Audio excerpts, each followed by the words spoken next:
Welcome to the Kumar Dev education. सच मैं सुंदर हूँ। लेखक विष्णु प्रभाकर। मुकुल ने निश्चय किया कि इस बार होली की छुट्टियों में वह घर नहीं जाएगा। लेकिन छुट्टियां आए इससे पूर्व ही मंजरी का पत्र आ पहुंचा। मनीषी भाभी का आग्रह है कि सदा की भांति इस बार भी वे आपकी राह देखेंगी। उसकी प्रतिज्ञा और भाभी का आग्रह, इन दोनों में कौन शक्तिशाली है यह वह जानता था। इसीलिए मन में अवसाद लेकर भी उसे जाना पड़ रहा है। ट्रेन में अपार भीड़ है, शोर है, बदतमीजी है, लेकिन सब ओर से आंखें मूंदे वह ऊपर की बर्थ पर लेटा हुआ सिगरेट के लंबे लंबे कश खींचता और उठते हुए सर्पाकार धुएं में राह भटक भटक जाता। स्वभाव से वह अलहड़ था। जहां वह है वहां विषाद नहीं है। मृत्यु के मुख सर भी एक बार मुस्कान बिखर जाती। लेकिन आज उसके स्मृति पटल पर ऐसा कंपन है जैसा संभवत प्रगा में होता है। किसी संकट की सूचना। लेकिन वह संकट की बात सोचना नहीं चाहता। पर ज्यों ज्यों वह उसे स्मृति पटल से मिटाने की चेष्टा करता है, त्यों त्यों उसकी रेखाएं और स्पष्ट होती है और उभरती है। विस्मृति की चेष्टा में ही स्मृति का जन्म होता है। रात वर्ष उल्लास से भरा भरा वह घर पहुंचा था तो मंजरी ने मनी भाभी से मुस्कुरा कर कहा था, जानती हो भाभी, मुकुल भैया क्यों आए हैं? मनी भाभी बोली, अपने घर कोई क्यों आता है, यह जानने की भी क्या कोई जरूरत होती है? मंजरी हंस पड़ी, होती है भाभी, होती है। अब भाभी मुस्कुराई, तो तुमसे मिलने आए होंगे। मुझसे नहीं, तुमसे। तो फिर क्या बात है? भाभी से मिलने जाना क्या अंधिकृत है? जी अंधिकृत तो नहीं, अवश्य है, विशेषकर इन दिनों। भाभी खुलकर हंसी, तो यह बात है। मंजरी ने भैया की ओर देखा, कहा, कहती थी ना, भाभी जानती है। मुकुल की उत्फुल्लता पूर्णता की ओर थी। बोला, जानती क्यों नहीं? सहसा धुएं में एक तीव्र कंपन हुआ। कल्पना का महल तिरोहित हो गया और मस्तिष्क में एक विचार जाग आया।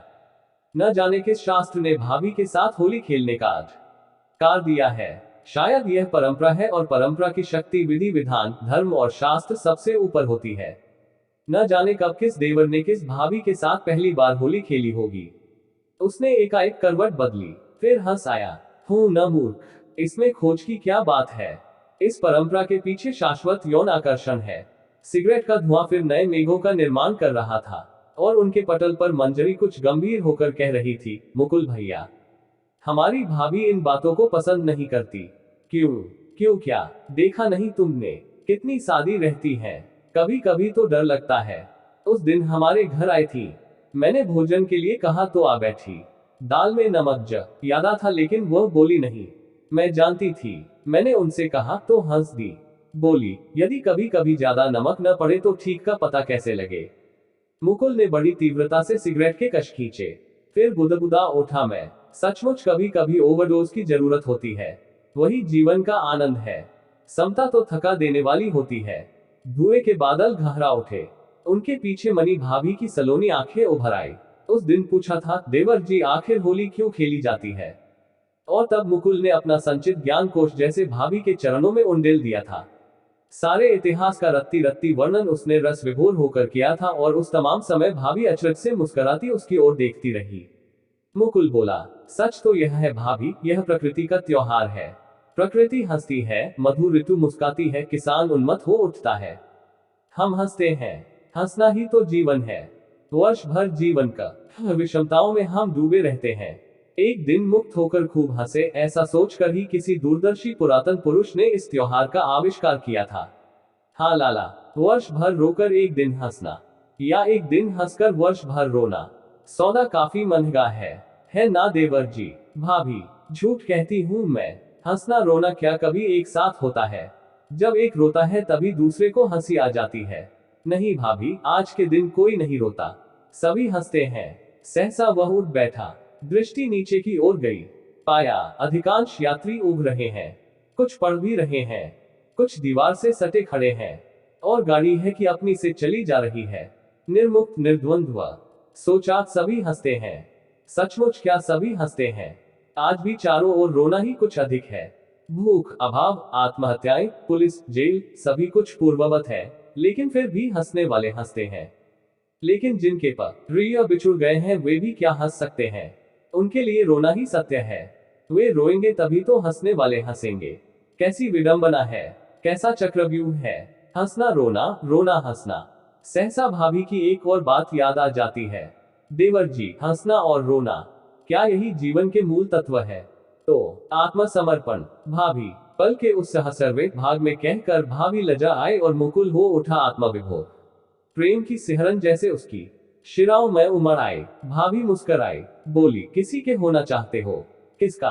किसी के भी। अनायास ही जैसे अपने से ही कहता हो मुकुल बोल उठा, तुम्हारा। भाभी तनिक भी चकित नहीं हुई, जैसे वह यही सुनना चाहती हो। सहज स्वाभाविक स्वर में बोली, मेरे भी हो सकते हो, लेकिन अब मुझ में आत्मसमर्पण कहाँ है? तुम नहीं चाहोगे? आत्मविस्मृत सा मुकुल एकाएक बोल उठा, तुमने मेरी बात नहीं मानी भाभी। कौन सी बात? तुमने होली खेलने से इनकार किया। भाभी की मुस्कान में जैसे इंद्रधनुष चमक उठा, होली खेलना चाहते हो तो खेलो। सच? हाँ सच। मुकुल तुरंत दौड़कर रंग ले आया। लाल, पीला, नीला, हरा। भाभी वहीं उसी तरह बैठी रही, मंद मंद मुस्काती, उसी की राह देखती। मुकुल ने पिचकारी भरी, बोला, हो जाओ तैयार। भाभी ने कहा, बैठी तो हूं। मुकुल एकाएक ठिठक गया, नहीं नहीं, मंजरी ठीक कहती थी। तुम होली खेलना नहीं पसंद करती, तुम होली खेलना नहीं चाहती। चुपचाप बैठकर भी होली खेली जाती है। भाभी ने उठने का जरा भी प्रयत्न नहीं किया। बोली, देवर जी, मैं न चाहूं, तुम तो चाहते हो। तुम्हारी चाह का मैं सम्मान क्यों न करूं? नहीं भाभी, जो तुम नहीं चाहती उसमें रस कहां से उंडेलोगी? क्या कहते हो देवर जी? संसार में ऐसा ही तो होता है, सदा एक ही चाह दूसरे पर लाद दी जाती है। मुकुल तीव्र गति से कांप आया, बोला, नहीं भाभी, नहीं, मैं अपनी चाह तुम पर न लादूंगा। भाभी हर्ष और विषाद के झूले में जैसे झूलती हो, चेहरे पर एक रंग आया एक गया। बोली, देवर जी, तुम तो पागल हो, जितना चाहे रंग डालो, मैं बुरा न मानूंगी। कहते कहते वह विद्युत की गति से उठी, एक बाल्टी उठाए और मुकुल को सराबोर कर दिया। और उसके बाद यही सब सोचते सोचते मुकुल कुछ पिघला, कुछ हर्षित हुआ, कुछ खिन्न भी हुआ, लेकिन स्मृति का राज तेज गति से आगे बढ़ता चला गया। वह रंग खेल ही रहे थे कि मंजरी आ गई। बोली, अरे भैया, यह क्या हुआ? मैं तो समझती थी कि भाभी केवल ज्ञान की बातें बघारती है, देखती हूँ कि दह तो रंगीली भी है, पुरुष को हरा सकती है। बाप रे बाप, नारी को क्या यह शोभा देता है? और वह खिलखिलाकर हंस पड़ी। भाभी भी हंसी, बोली, इसमें अशोभन क्या है मंजरी?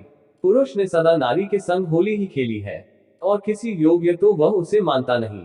दोनों भाई बहन जैसे सिहर सिहर उठे कि उसी क्षण बड़े भैया वहां आ गए। गीले बालों पर आंचल सरका कर भाभी चुपचाप किवाड़ों के पीछे हो गई।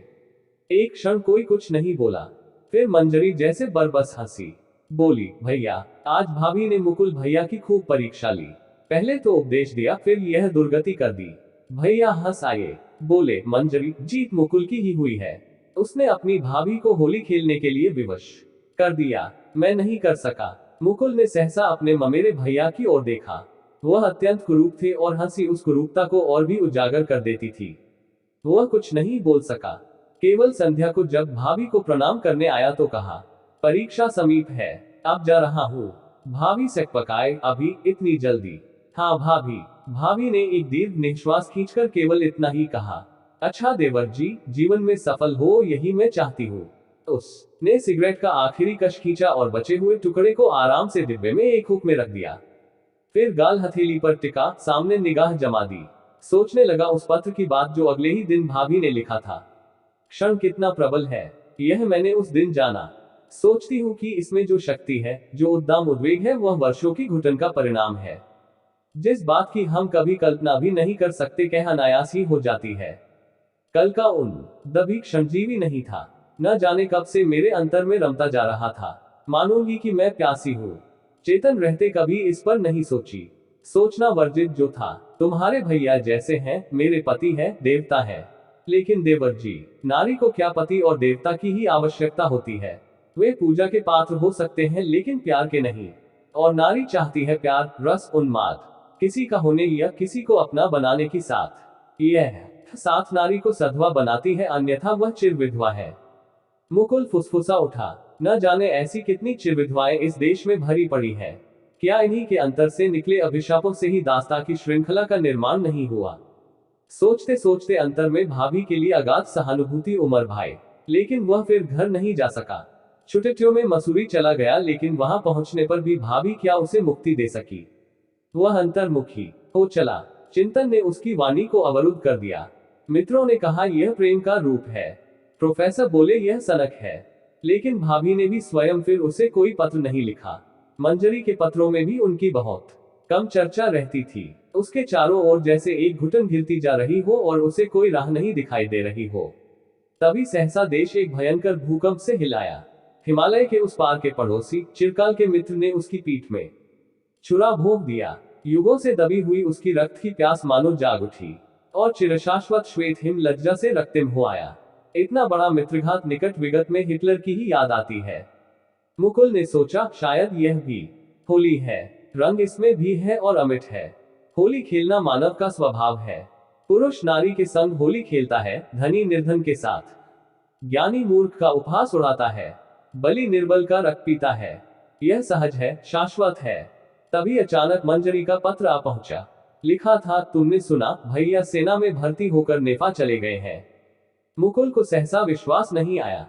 कॉलेज के दिनों में वह कभी N0C0C0 में थे। शक्ति उनमें थी, पर उसको उन्होंने कभी पहचाना नहीं था। जीवन को कभी एक लकीर से अधिक नहीं समझा। जैसे अपने में सिमटे लीक पर चलते रहे हो। कोई उद्वेग नहीं, उल्लास नहीं। भीतर जैसे घुटन हो, सीलन हो। वे भैया एकाएक मोच पर कैसे चले गए। वह तुरंत पत्र लिखने बैठ गया। चाहा, भाभी को पत्र लिखे पर लिख नहीं पाया। मंजरी को ही लिखा, भाभी से कहना कि आज वे गर्विता है। भैया देश के लिए मोर्चे पर गए हैं। जो देश की रक्षा के लिए प्राणों की चिंता नहीं करता वही सचमुच जीता है। मैं उन्हें प्रणाम करता हूँ। पत्र पढ़कर भाभी मुस्कुराई। बोली, मुकुल को लिख देना कि मैं सचमुच गर्विता हूँ। बहुत प्रसन्न हूँ। केवल कभी कभ याद आती है, लेकिन उस याद का हर क्षण प्रेम को पवित्र करता रहता है। मुकुल जैसे सिहर उठा, जैसे आत्मविस्मृत, किसी भय से आक्रांत, किसी अनचिन्हे दर्द से पीड़ित वह आंदोलित हो आया। तभी नीचे कहीं कुछ को लाहल उठा। क्षणिक व्यवधान के कारण कल्पना पट हिल गया। सुस्थिर हुआ तो मंजूरी का 1 महीने बाद का दूसरा पत्र सामने था। भारत सरकार ने सूचित किया है कि भैया लापता है और भाभी के लिए जैसे इसका कोई अर्थ ही नहीं है। न रोती है, न सुनती है। पत्थर की प्रतिमा जैसी यंत्रवत काम में लगी रहती है। उसे खूब याद है कि वह फुसफुसाया थी, भाभी रोई नहीं। क्यों नहीं रोई? क्योंकि जैसे तूफान गरज उठा, 49 पवन एक साथ उमड़ घुमड़ आए। कई क्षण वह आलोड़ित रहा, फिर स्तब्ध हो गया। बहुत चाहा कि तुरंत भाभी को लिखे, परंतु 3 दिन के प्रयत्न के बाद 2 ही पंक्ति लिख सका। भैया अवश्य लौटेंगे। जगदीश्वर इतने निर्दयी नहीं होंगे। उत्तर में इतना ही पाया, मैं जानती हूँ। सोचा, भाभी के पास चलूं। पर जब चला तो देखा पथ दक्षिण की ओर मुड़ गया है। निमित्त उसका था, पर निमित्त क्या स्वनिर्मित होता है? वह तो किसी भी क्षण निर्मित कर लिया जाता है। 2 माह तक इसी निरुद्देश्य निमित्त के सहारे घूमता रहा। यही एक दिन अचानक मंजरी का पत्र फिर मिला। सुनो भैया, एक खुशखबरी है। बड़े भैया का पता चल गया। नेफा में वे वीरतापूर्वक लड़े, खूब लड़े, पर इतने घायल हो गए कि साथी मृत समझकर छोड़ आए। दुश्मन ने तो का तेल डालकर आग भी लगा दी, लेकिन उसी आग से जैसे उनके प्राण लौट आए। होश में आने पर सबसे पहले उन्होंने जलती हुई जैकेट उतार फेंकी और फिर धीरे धीरे रेंगते हुए रात के अंधकार में अपनी चौकी पर लौट आए। ऑफ उस छो यात्रा की कहानी मैं लिख नहीं सकूंगी। रोमांच हो उठता है। अब वह सैनिक अस्पताल में है। हम सब वहां गए थे। भाभी वहीं पर है। भैया की अवस्था बहुत अच्छी नहीं है। शत्रु की गोली ने नाक का कुछ भाग काट दिया है। प्लास्टिक सर्जरी हुई है। सुनते हैं 1 हाथ और 1 पैर भी काट देने की बात है। वे लौट आए, यही क्या कम बात है। परंतु जानते हो, भाभी ने जब भैया के जीवित होने का समाचार सुना तो बहुसंज्ञाहीन हो गई थी। कई घंटे बाद आंख खोल सकी। नहीं जानती थी कि हर्ष भी इतना घातक होता है। बात बात में रो उठती है, लेकिन भैया के सामने बराबर हंसती रही। आंसुओं के धार के पीछे उनकी हंसी नहीं रुकती। सैनिकों के लिए और उनके परिवारों के लिए उन्होंने जितना कुछ किया है, उसका लेखा जोखा मेरे यश का नहीं है। अभी अभी लौटी हूँ, क्योंकि होली फिर आने वाली है। उनका आग्रह है कि सदा की भांति इस बार भी वह आपकी राह देखेंगी। न जाने कितनी बार मुकुल ने उस पत्र को पढ़ा, स्तब्ध हुआ, रोया। एक बार तो चीख उठा, मैं नहीं जाऊंगा। लेकिन जाना न जाना क्या उसके वश में था। उसने तेजी से फिर करवट बदली, पर तभी पाया कि गाड़ी की गति धीमी पड़ रही है। पटरी बदलने के कारण सड़ाक्षों की आवाज में खरखराहट भर आई। केबिन पास से गुजर गया। नीचे के यात्री बोल उठे, स्टेशन आ गया। मुकुल को यहीं उतरना था। सामान उसके पास बहुत ही सीमित था। बाहर जाने पर पाया कि मंजरी पागलों की तरह उसी को ढूंढ रही है। देखते ही बावली सी चीख उठी। भैया, मुकुल ने प्यार से उसे थपथपाकर पूछा, तू अच्छी है? हाँ। भाभी कैसी है? प्रसन्न है, खूब प्रसन्न है। इस बार होली खेलने की उन्होंने बहुत तैयारी की है।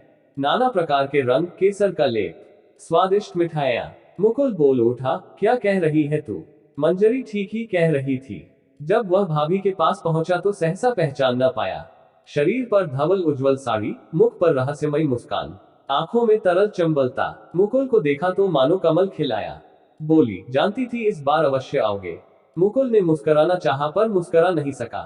गंभीर स्वर में बोला, भैया ने तो। भाभी तुरंत बोली, वही किया जो प्रत्येक पुरुष को करना चाहिए। और कहते कहते वह फुर्ती से मुड़ी, रंग की एक बाल्टी उठाए, मुकुल के ऊपर उलट दी। वह संभले संभले तब तक दूसरी, तीसरी और चौथी बाल्टी खाली हो चुकी थी। उसने संभलने का प्रयत्न किया लेकिन भाभी उसका हर प्रयत्न विफल कर देती थी। उसने पाया कि जैसे उसका विषाद दूर हो गया है। हृदय में एक रहस्यमय हिलो उठकर उन्माद पैदा करने लगी है। देखता है कि बाल्टी उसके हाथ में भी आ गई है। अब तो भाभी आगे है और वह पीछे। गंद, दालान, बैठक, रसोई सभी से होते हुए दोनों अंदर के कमरे में जा पहुंचे। आगे दीवार थी, उसी से सटकर भाभी खड़ी हो गई। बोली, अच्छा लो, डाल लो। दूसरे ही क्षण सर से पैर तक रंग में सराबोर हो आए। साड़ी बदन से चिपक गई, कुंदक सी मांसल देह चमक आए। यह हंस रही थी, इसलिए शिराओं में थिरकन थी। रंगों ने उन्हें और भी मोहक बना दिया था। अस्त व व्यस्त वस्त्रों के कारण आकर्षण और भी गहरा हो उठा था।